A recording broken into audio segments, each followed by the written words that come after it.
In this video clip we will be demonstrating how to assemble S-LOK tube fittings with tube.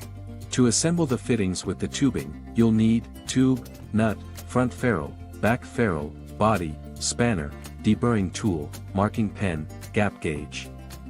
Step 1. Remove the internal and external burrs of the tube using a deburring tool. Step 2. Push the tube into the fitting until it firmly touches the shoulder of inner body and then hand tighten the nut.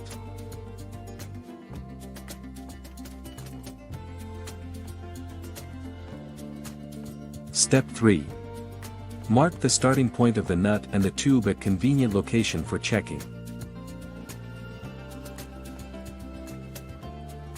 Step 4. Give 1 1/4 turn on the nut using spanner.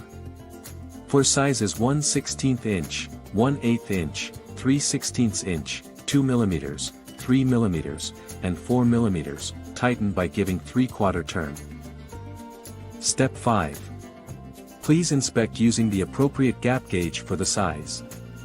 It should pass the inspection if the gap gauge does not insert. If it does insert, tighten the nut further.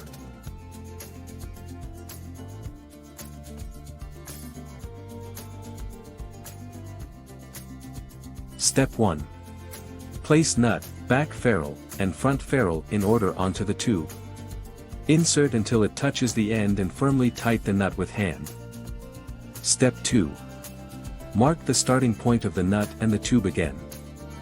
Step 3. Rotate the nut until the torque increases, and then further tighten approximately 1/8 to 1/4 turn to complete the assembly. When reassembling, it is not appropriate to inspect with the gap gauge because the forward movement of the nut is greater than initial assembly.